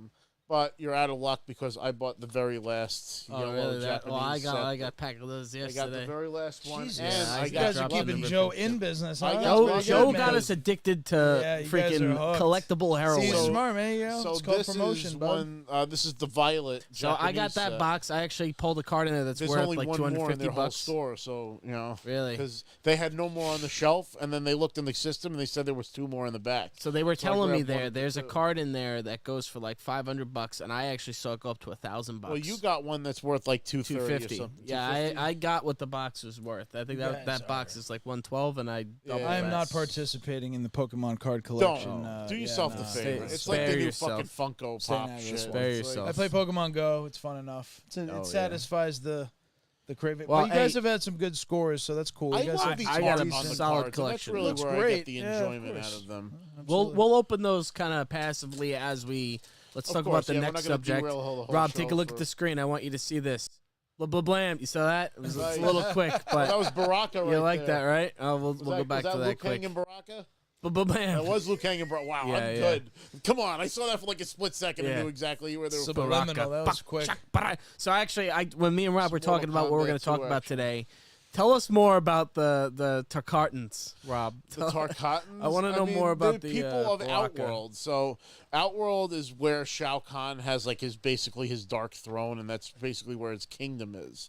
And the Tarkatans are just like the race of people that live there, and they were invaded and taken over Do by they Shao naturally Kahn. have like the fucking what do they got? The blades like and all that shit? Yeah, that's or just are they it's like they're an regular alien race people? that just has bones protruding from them, kind of like Wolverine almost, Gotcha. but from their forearms instead. Sheesh. And the main one that everybody knows is Baraka, which I find ironic because with all those teeth, how does he say Baraka? You know, like I don't know how he says his own name. Oh, Joe's mad that we spelled Mortal Kombat. Did I You misspell gotta it? put a K. You put What did I C. put? Yeah, You put a C on combat. Yeah. I didn't even see that. Yeah, well, You bastard! we'll change it here. How dare you live. not purposely misspell that word from the Yeah, arcade? exactly. So that's why you got to use the studio mode. You know why they did that? So they wouldn't make it Mortal Kombat and etch off the O, which is why they made Pac-Man instead of Puck-Man, because people were turning him into Fuck-Man. Fuck-Man. MK. Wow. Yeah. I The was gonna make amazing- it. I was gonna make it MK as on there too. MK12, but Fucked up. The amazing innovations. it was autocorrect probably. But speaking of Mortal Kombat, they just recently announced that Mortal Kombat 12 is going to be released fall of this year. I think that's fucking sick. I love Mortal Kombat. That's my favorite fighting franchise of all time. Early fond memories, just hitting up the original Mortal Kombat machine. There was like a local deli that we used to get like cold cuts and bagels from and stuff. And they had the original machine, and I used to beg my mom to give me 25 cents to play the machine, and she never would because they had the blood in the game. But Right. when I used to go There's with a my whole hand, campaign against she it. didn't care, so she would give me That the was 25 the first cents. game I was not allowed to play. That was But I literally. did sneak it in. Oh yeah, of because course. When Fuck yeah. when I was when- watching Terminator 2 when I was like 4 or 5 years old. I forget. And my friend had it on tape. And when I used to go to his room, and he had like a cool fucking playroom with the car floor, like the town, the rug. It was like a carpet. And it was a whole town with the streets. Remember that thing? Bro, shit was cool as hell. Like, it's like a tapestry type of thing. And we It's- would fucking play cars and watch Terminator 2. Like, I swear, we were definitely like 5 years old or some shit. It was when many I still decks lived are in in New that? York, actually. So I was young as fuck when I was doing that. So, but Mortal Kombat, my mom knew about. That was out. And GTA, that was the other one that became yeah. like, oh, I don't want you Notorious playing because that. of the And news that and- lasted for 2 weeks because I was fucking relentless. I brought up everything I knew about that fucking game to just be like, no way I wasn't playing. And then she fucking figured out, like, of course he's playing it at his friend's house. Like, Yeah. what am I even doing? This is not. oh man, so- that's when I learned how to play hooky. Was when GTA 3 came out. My Mortal Kombat story. We used to have the Pathmark. Remember Pathmark over there, Rob? Yeah, it's gone now. It's definitely gone. It's been gone for a few years. How many? That's decks are actually in my this? gym now. That's the Planet Fitness that I go to now. Oh. Which is crazy. So let me get this straight, Rob. You get 3 packs. Well, and you get the Pikachus. Well, I mean, I could give you another pack. I could be a good person. Maybe for the you get the Pikachus, I get the pack. But if you get a Pikachu in there, then it's mine. Because you're getting a whole other pack. I want to hear it. Well, you got 3 cards. Vin's not 3 guaranteed Pikachus over there. Me and Rob are gonna. Vin doesn't want by them. the end of the show. I'm probably like turning down money technically, but you probably are. You know. No, it doesn't matter because the pack that Rob opens, Rob's eyes are gonna pop out of his head, and he's gonna get a fucking. Well, I love. Rob has the best RNG in Hell's, life. Says, those unopened packs are worth more than are worth more unopened. Yeah, but I mean, Rob does got a couple. That's why you join us because you can watch us make the folly of opening them. Yeah, folly. All right, nothing too. Oh shit!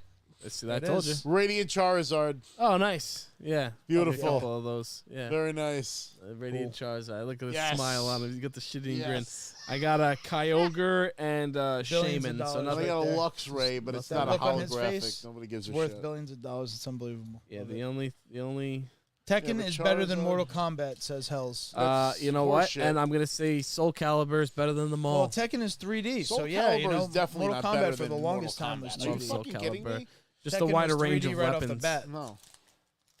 I like the guy Dead who or fight with the Alive stick. is better than them all, and you know because why? of the tits. Dead or Alive was a good game. The bouncing tits. That was the first game I played on PS2. That's the first game my dad was interested in watching.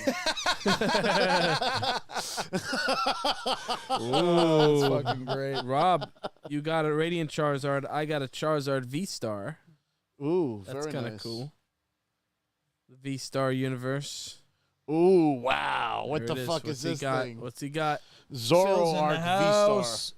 Phil brought up, yes, Soul Calibur. Soul Calibur was another one. Was that? I can't see that. It's a Zoroark V-Star.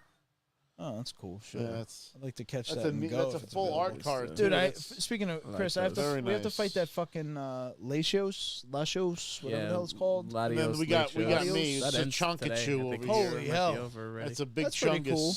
Yeah, those are cool. I got gotta put that in a little frame or something. Got this Pikachu. It's fun. We get this Pikachu as part of the thing. The promo And cards. that's it. I saw, Hold up the big one Gruffy again, was, Rob. I didn't have you on screen when you had. Gruffy's gonna join us. I know Gruffy's gonna come on here. We should have him bring some. Gruffy of his, is a dear friend. His to the show. exclusive. And his he has an exclusive insane merch. collection. Yeah, well, Yeah, he's the unknown, unseen hand in the show. These are the He doesn't even know he's involved. the nice ones I've gotten from this deck here. Phil said, "Man, they just give Charizards away now. They They do. They do Charizard when you is a buy lot more fucking 12 of prevalent. these things every month, and You do, yeah. That's you know it, too. Rob's fucking Well, I mean, when ripping spending this God is knows all what. random, I don't even so I don't want know to. what's gonna Rob, be you in want the to see pack, something to be funny, honest. Rob? Oh, I know. What'd you get? Nothing. Because one of these packs is See, just Chris gets nothing. every So now and there you then go. they just do this. They give you a pack with There's no a lot of fluff. holographics in it. I got one reverse holo, but that's it. What is it? Pawnyard, Oh, and then they give you a star Pokemon, but it's not holo. so I'm gonna. Can I make a actually save recommendation? these. Charizard You two V-Star's fucks cool. don't play, but I think I'm gonna. everyone open out there these should on play my YouTube. Marvel Snap. By the way, because I've done a couple of these on my Dude, main you YouTube, open my that real on life YouTube. Peter I Griffin guarantee YouTube. you live, you'll open that fucking deck Oh, with the trainer girl. well, that's what I Marvel got. The one Snap that I is sold better you. than Pokemon Go. What was it? Gligar I sold you? Ligar? What? Gligar. To me? Guys, help me out The there. one, the gold one.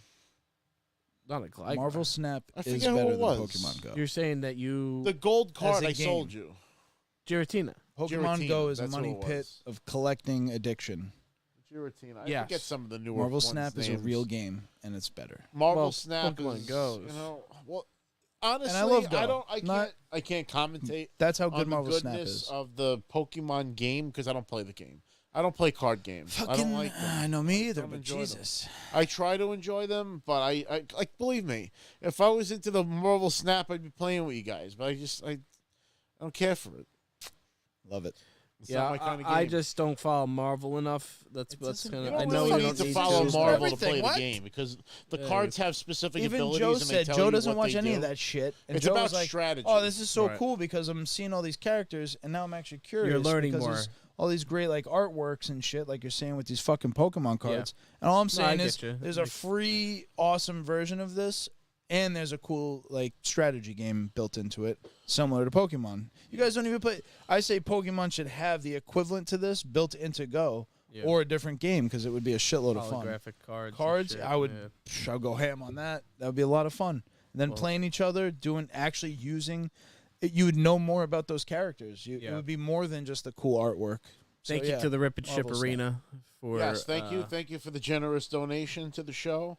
Once again, you can find them at Rip and Ship Arena, RIPNSHIPARENA.com, RipandShipArena.com. Like I said, they buy and sell Pokemon Long cards. Island Avenue and Deer Park to Avenue. You. So if you don't live here and you want to purchase from them, you can certainly do so. Ask for Joe. Ask for Joe. Joe's my buddy. And let him know you saw the Break Room podcast. Tell him you came from the Break Room podcast, and let him know that. Let him know you're a fan. Yeah. So he'll help you out. Just to acknowledge some comments here. Joe said ChatGPT is going to be a gold mine for us. Agreed. Of course. It's going to make a whole show dedicated to that. That's a whole segment right there. And then Phil agrees with Soul Calibur, and then he said also take a shot every time they say Hogwarts is a great game. Hey, it's great. In the game? Hogwarts is a great game. It's great. Oh, my God. Hey. Yeah. It's great. See, and that's it. That's it. The later the show goes, and the longer we stay on, the more viewers we start getting, and then that's when we're ready to almost wrap it up. I mean, we talked about Hogwarts already, right? Hogwarts is a great game. Hogwarts is a great game. Play it. It's at least I say it's a 9.5. I'm giving it the 9.5. There's so many things you have to take into account. It's one of those games I'm running home to play. Fair. There's multiple things you got to look at. So when you think I was saying it could have been a 10, but it's not a 10. There's some stuff you could. Let's go through it. All right. Quidditch. Even just hold on, wait. technically, but yeah, stuff Look that's at the screen, missing, guys. obvious stuff. I want you to see this. You ready? Yeah, it's us. Where is it? No, hold on. All right. Hi, Mom. So we didn't get to see this, but. I put that effect in there. I wanted to make sure. All right, so let's look at a couple of things though. So soundtrack. He trusted you. Soundtrack. What do you rate it? Well, it's John Williams. It's 10. It's all the John Williams inspired music. John it's all I the agree. shit. It does not leave me wanting for anything else. The songs get stuck in my head. It creates that charm. It contributes to the charm. Yeah. It's great. All right, so soundtracks, physics of the game, like the engine, the gameplay, the physics, the movement. I think there was a little glitchy with like water specifically. Yes. Like I was finding that swam sometimes up when I would go waterfall. to like underground caves, I'd be like splashing, walking into like the thing, like glitching. 8. I'm going 8. All the complexity of the engine and what needs to be done. But getting on the broom and zooming off. Yeah, you know what I mean? That's what I was. There's definitely. So all I could say is that, yeah, there was like, if they worked on the game even longer and delayed it again, like, sure, yeah. That's the compromise. So I do expect a patch. I do expect a couple of things, but for overall, it feels like. Hold on, wait. So let's look at each element, though. Well, right? I'm saying the physics. You know, you're saying the engine and like the physics and the movement. I'm saying it feels like the Force Unleashed at times. Yep. It has the countering systems of like Ghost of Tsushima or any of the more recent, games that we've played on the PS5, or 4, and there's just some areas where you're like, ugh, okay. I would say the default targeting system sucks. You got to turn off the camera-based targeting because as a complex gamer, it's too narrow. If I can only aim at people that are in the window of view, I'm very limited. And I can only do one style of fighting, which is dodge away to try to get everybody in my focal point versus having a Spider-Man kind of swinging the camera and looking at all the enemies as I attack. It gets easier as when you level up with the talents where like you hit one guy and it affects 3 of them. It gets easier. They built it for that reason. Where the reason I say it was to my earlier point. Why they did that is because it's more cinematic. When the window of view is where the action is happening, you can see everything. You can see the reactions of the guys who are, getting Levioso'd and all that shit. Groups them all right in the screen. I find that I heavily underutilized the potions and stuff, though, when I played through. I didn't use the Thunder It's a Brew big buffer. It depends. So if you OP yourself and do all the side quests and you're over-leveled for missions. I didn't need it. You won't even notice. At a point where I could never collect Wiggenweld potions. Because it's an easy game. It's a borderline. It's a kid's game. Great it's game. not like Uncharted. It's not as it's not as on rails as Uncharted, but it's similar in that style where they're trying to heavily tell you a story on top of adding RPG elements that we I thought love. the puzzles It were hits great. the The open Merlin world. trials were cool. It does. They do it very. It was. It's fine. It It's a doesn't 9.5. feel boxed in. It doesn't feel like it's Okay, so a series of one-way doors. We get music. We got physics. Music, physics, story. Story's pretty good. 10. Story's I'd pretty say cool. The story's 10 on the not story. leaving me wanting anything. The story. I mean, right from the get, when the dragon attacks the fucking carriage in the beginning sequence, Yeah, it's it's like, already very interesting. oh shit, I'm in the story. I care. yeah. You know, like, I'll say I haven't sold. encountered a plot twist that would make you go like, oh, like I don't know if that happens. Don't want to know. Yeah, I don't necessarily expect it. Ranrock is actually good. Ranrock. Or Professor Fig is actually bad or some Yeah. shit. Some like, whoa, shit, I didn't see that coming.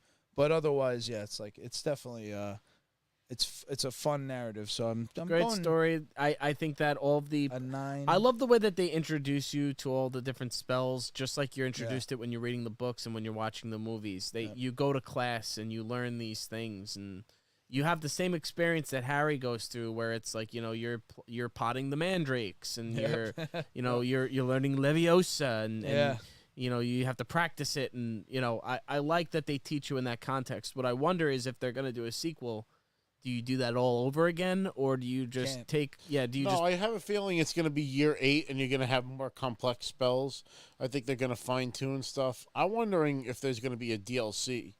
They for said this that game. there's not, apparently. Definitely. Which I don't, baffles me. I mean, Right now- it's not impossible because there actually was no DLC for God of War, and they truly no DLC for released Red just a Dead sequel to story, it. at least. Honestly, fuck it, DLC. Just come out with the next gen only sequel.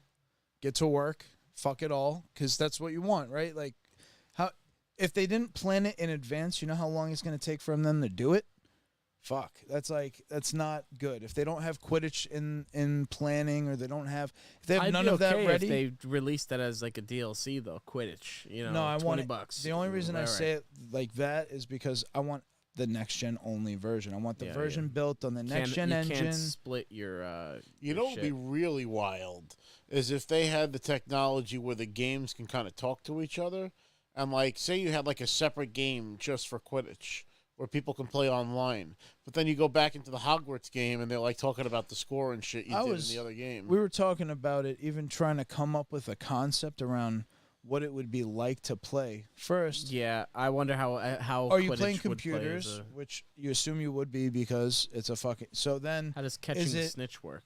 Is it like Is it like FIFA? Is it like an actual? Do you build a whole game within a game, or do you make it like a narratively driven like experience where you're playing Quidditch, but it's hit square, hit It's X, like one of those- what do you call those games? I hate that shit, The but- fucking what do you call those But games? God of War used to people do are that shit a lot. craving something more like a free to Telltale play game. It's like you could come out with a whole separate free to play game. You could come out with like your own online Quidditch if you really wanted people to play each other, like team versus team. I'm a bludger, whatever. I'm not. Yeah, you have I forgot all that. I'm a positions. You make a fair beater.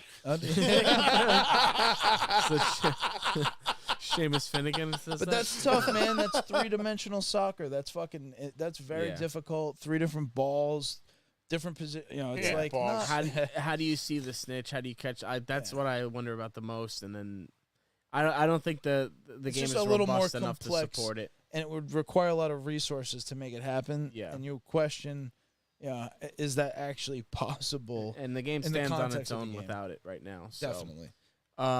Okay, so physics. I mean, yeah. I honestly have not encountered any kind of glitch that is like made it I've had harder to for me to reload play a the couple game. times. Never had Well, to the reload. game has crashed on me at least 3 or 4 times. Really? Whoa, really? Haven't had a crash. And there was Never had a also crash. one point. It was actually kind of funny. I'm just running around the perimeter of the castle, like on one of those like stone walkways that they have on the side of the castle, and I fell through the ground. Right. and yeah, then I've died, heard people and fall I then- through- actually I've did heard have people that fall through happen the to me map. once. I did have that happen to me once. I fell through the ground because it didn't spawn in time. Shit, I should have took a video. What, the cloud? No, my guy was doing like starter steps. He was just walking like he wasn't doing a full stride. Hmm. He was doing like this, and he wouldn't stop doing it. It That's was like he funny. was running into Like something. MC Hammer walking. It was so funny, yeah. But I had to do a reload. I think the best fuck. moment that There's I a couple captured, I missions that actually broke. posted in our party chat, was I was walking down a hallway and there were two knights standing next to each other, and one's just like humming a song or something. Well, hold on, The other wait. one- Before you listen. spoil it, I just want to add, you pass those guys like 10 times, and it progresses over time. The first get time the worse guy's and just worse. humming, Yep, he and the just other kinda- guy like doesn't do nothing. Then the one suit of armor's humming, and he like smacks him, and the guy's like, oh, and like he stops. Oh, that's so funny. Every time like you walk by, it's like a slightly different encounter where like the other He's suit of getting armor gets a progressively little more and more more pissed annoyed, off. and it culminates. It culminates to the point where he actually takes out his mace and beats the other armor to pieces, Right. and then kicks the pieces on the floor. Yeah. And then goes back and puts his sword back in. But now I don't know if you noticed. After that, the beaten one starts humming again, Oh, no. like in pain. No. But he's like, but he starts humming again. That's hilarious. Yeah, That's the there's a ultimate lot of thing. hidden humor in it. Okay, so we looked at this week. Combat. I know that kind of falls under physics a little bit, but the combat. Excellent. Way Yeah. more than I could have ever expected. It was my biggest concern going into the game because I've been like hyped about it. It's funny because I'm glad everybody caught on to it, but I've been hyped for years. They've announced it like, I don't know, a year and a half, 2 years ago, whatever it was. And they delayed it a couple of times, which was like, oh, fuck, I can't wait to play this. We thought we were going to be playing it for like Christmas. But anyway, I thought, like, man, how complex could that combat really be? It's Very good. Very bap abilities, bap. chains, stacking, The chains, combo. the chain combos are cool. Awesome. So cool. Okay, so just a couple of other mentions. The ability to customize the room requirement. It's almost like playing The Sims. Yep. Right. Yeah, Game within a so game. You can affect the walls. You can affect the floor, the Very customized. furniture. Decorate. Yep. And when Great. you go into the Vivariums, you'll different get settings. castle pieces that you can build castles. Right, I saw that. Really? So those So you can actually beastly, build buildings have in you those seen the beasts? You bestiaries. capturing Yeah. beasts yet? Wow, I haven't. What's that? You start capturing beasts. No, I haven't even. Okay, so there's So, a yeah, whole part I of other have the thing. that class coming up. Yeah, But, so there's a whole other part of the game you haven't even seen yet. Yeah. Don't even ruin it. It's fucking yeah. so cool. well, I know that there's the poachers, and I freed a couple of them. But, I'm I not know gonna you can ruin get it. like pets or whatever, right? We'll see. You're Yeah. gonna love it. There's You love there's the room there's requirement. You're not gonna love there's a this. lot to explore. The ability to customize a room, like to build that's like a whole itch that a lot of gamers have. Oh you yeah, know, with and that then like Minecrafty. so it kind of incentivizes you to do all the collectibles and shit. Yeah. So with the platinum, part of it is completing all collections, and the collections are all the furniture and stuff. So I will give a little tidbit of information that I didn't realize for the people that are trying to complete it. There are chests in the vivariums themselves where you keep the beasts. So explore those areas where you're going to be able to keep them, because there are chests there. I believe there are 3 chests per vivarium. There's So a lot of hidden. if you're really like collectibles. missing, like, oh god, I have like 6 more of these things and I can't find them anywhere, it's probably in there. And that's another thing that they hit. They give you the ability to collect random little collections of trophies or whatever, which a lot of the gamers fucking like. building things, books, little the flying books are pieces my of favorite. history about Hogwarts itself. When you Yeah. look at the statues and the art and Yeah. stuff like that, I know find all what's- that shit fascinating too. It's really cool. It stands alone as well, whereas it doesn't necessarily need to rely on You don't Harry need to have ever Potter. seen Harry Potter. exactly. Ever. That's how and enjoy good that this game. setting is. Honestly, Yeah. that's one of the most drawing parts of Harry Potter. Not only the story and everything, and the kid, but the world. You just want to be in It's that the world. charm It's of so the world, cool. like the Yeah. Diagon Alley and going I to can't Hogsmeade wait. and drinking butterbeer and That's- fucking, So that's something that I wish they would have, like going on the Express, going to Diagon That's- Alley. yeah. Like there's a couple of Dementors. You do get to see Dementors though. Oh, okay. So, So all right, cool. it's just, There we go. it's not even giving anything away. Okay. If you play as a different, I think it if you play depends as Hufflepuff- on the house that you yes. pick, you get a different experience. quest. So I found that they all lead to the same place. It's just how you get there differs by class, and That's I think cool. that's really neat for people that are being forced to really replay it, at least up to level 10 to get the platinum, because you do need to get to the map chamber with all 4 classes, all Understood. 4 houses. So. Okay. But the Hufflepuff one was definitely the most interesting. I am trying to go home and play I gotta be honest. No, I hear you. Do we have anything else? I did want to mention. Oh yeah, not to cut it short. I just that's how good the but, game is. But I was pretty much done with Harry Potter. But I think that the PlayStation VR thing is worth mentioning. They released the new PlayStation VR for the PlayStation 5 headset. Now I will say that the technology behind it is pretty impressive. Yes. It can actually scan your eyes and know which way you're looking and stuff like that. Yeah. And comparatively speaking, with cost, it costs $500 as compared to the Valve Index, which arguably has less technology based on the eyeball scanning, and that's an $1,000 headset. So, nice. I mean, it's, not only the fucking eyeball scanning, but the triggers have the same force feedback that the controller has. Very impressive. So it feels and looks. So I saw a game where they were like reloading a gun. So the gun, and when you're shooting, oh, it was fucking cool. The triggers were, you could feel, the clicking and the. I was like, dude, that's one thing that PlayStation does better than anyone else was those controllers. They really they die fast. It's a bitch. It does. They die fast. I have it plugged in like 90% of the time, but you're close. Whatever. If that's the price I got to pay, at least I can unplug it sometimes if the cable's touching my leg. It lasts a few hours. It just depends what you're playing, but yeah, it's I love that. I definitely had to keep it plugged in for the majority of my Harry Potter. I'll tell you that much. That thing. I'm gonna keep calling it Harry Potter because I'm like fucking, Yeah, Hogwarts. It's unnatural to call it Hogwarts. I enjoyed the shit out of that. But the PlayStation VR, so those are the selling points of it.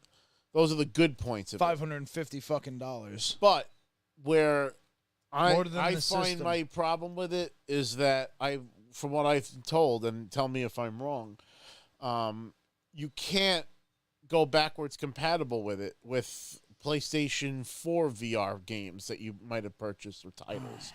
Now, why you wouldn't be able to do that, I don't understand. We were having this discussion at work the other day, and I'm like... I'm assuming it's resolution-based, but I like don't even know. Something like Harmonix, which I think, personally, was the major selling point for that set. My opinion, they're going to update those for this version, but right now they don't have the 4K versions, and Sony doesn't want to sacrifice the experience by allowing non-4K content on the new platform. But then why release it with so few options and titles?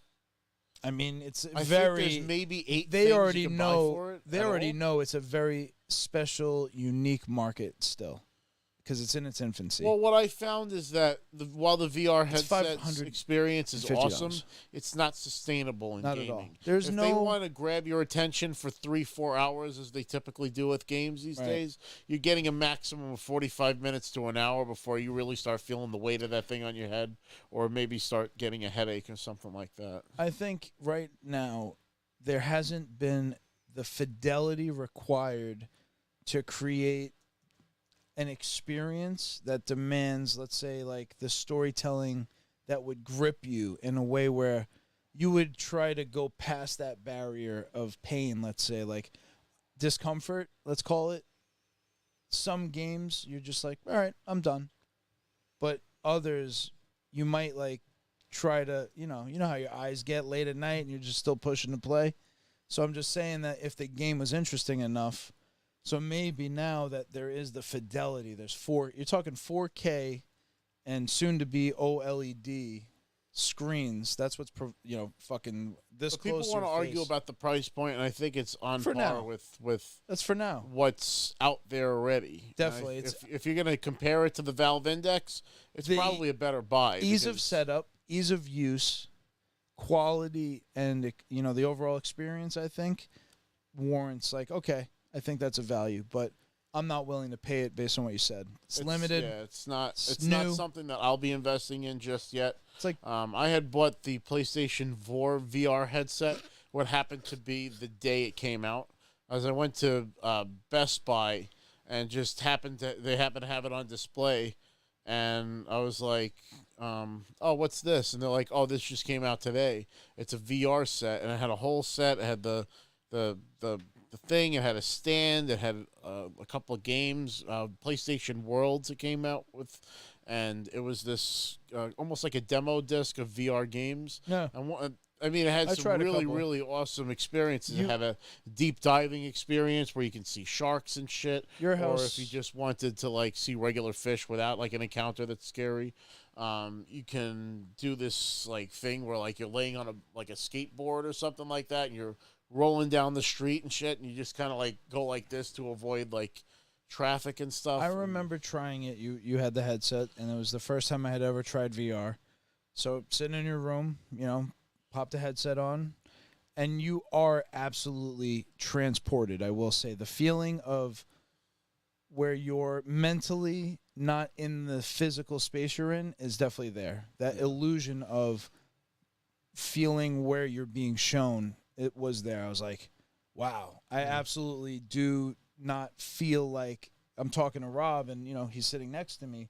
But because my ears and eyes are covered and that experience is what's being provided, I was saying, like, dude, I don't feel like I'm in the room with you right now. I don't really feel like you're here, dude, because I can't hear you or see you. So I know you're here, but it just feels like I'm really where I'm seeing. Transported to a whole nother experience. It was unbelievable. And that was a low-res, technically, version. So I'd be curious to at least see what this one looks That's like. what I want to try it out. I'm curious. That's the problem. If I I'm had not extra money or I was getting paid, curious, if I was getting paid to try it out, let's say they're like, here's a free one because we fucking want you to. Oh, bet you 100%. They need more games for it. I'm not going to buy that if it doesn't work with GTA. That's similar to Uncharted or The Last of Us or any one of the games that we could reference where it'd be like, imagine Hogwarts in a VR experience. You could imagine something like that. Even if it wasn't in first-person VR, even if it wasn't a third person, but you were looking at the character and still you were seeing everything, not just what's in front of him, but what's behind and around them, that would be an amazing experience. That would be truly transformative because you would feel like you were there. Hell said there was like a Pong game. Headbutt the ball. Set in the Tron universe, 1v1 Pong, where you had to headbutt the ball. Awesome. That's cool. That's awesome. Because you know, like that effect that happens when something on screen flies at your face, like it's like fucking boom, and you feel like almost like the sense to react. Just imagine what we were talking about before. If you mixed up the Chat GPT and then like the VR, where you're like in an empty space and you're like, make this over here and do this over there and. Like the Matrix, the White Room. By the way, while you guys are talking, I did write a couple more ChatGPT stories. I have to go back to this. Going away at this. So yeah, I can't help it. It's just fascinating. So write me a story about somebody stealing Hulk Hogan's social security number and spending all of his money on Bitcoin. Whoa, brother! This, huh? Hulk Hogan had been a retired professional wrestler. Retired from professional wrestling for years and was enjoying a quiet life in his Florida home, which is just funny because that's where he lives. It is. That was until he received a call from his bank informing him that all of his life savings were drained from his account. Hogan was in disbelief, but as he dug deeper, he realized that someone had stolen his social security number and spent all of his money on Bitcoin.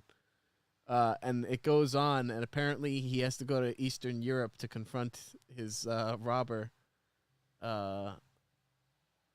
We have here. The thief had made a fatal mistake. They had used a personal email address to sign up for one of the Bitcoin exchanges. Mark was able to trace the IP address associated with that email back to a small town in Eastern Europe. With this information in hand, Hogan and Mark flew to Eastern Europe to confront the thief. I wish that it leaned more into like Hogan himself. The promo was pretty good. Yeah, well, you need something that has his like dialogue or something. Yeah. Let's go home, Yoko. This has been a really good episode. We had some deep chats about the ChatGPT, the future of the world. Mind AI. We're gonna have an exciting chat. Holy shit! Well, we're gonna try to pull it off for next week. We have a kind of exciting episode coming up next week. Spoiler. I'm going to be the real-life Peter Griffin on the episode, and we're going to do a little deeper dive into my Peter Griffin. Interviewing the real-life Peter Griffin. With, drum roll, please.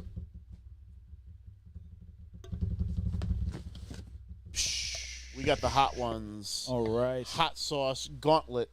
And we're going to be bringing on Vin's cousin, Joe, and we're going to Alternate Universe Joe. Alternate Universe Joe, and we're going to be going through the Hot Ones Gauntlet.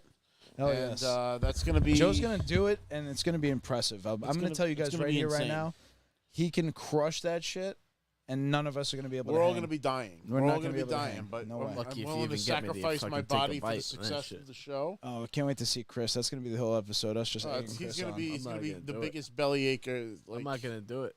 You have to. I don't believe in spicy food. Oh, what a sin. You're all liars. Nobody enjoys spicy food. I literally just saw a thing today that says some people are DNA programmed to enjoy pain. To enjoy Suffering. Spicy food specifically. Yeah, well, their receptors on their tongue, it sets off enjoyment. That's insane. It's horse shit. But that's going to be up next week on the break room. I want to thank everybody for tuning in. Please like, comment, and subscribe. Tell your friends. Check out the Rip and Ship Arena. Thank you for the Pokemon cards once again. Snoochie Boochies, and may the force be with you. What?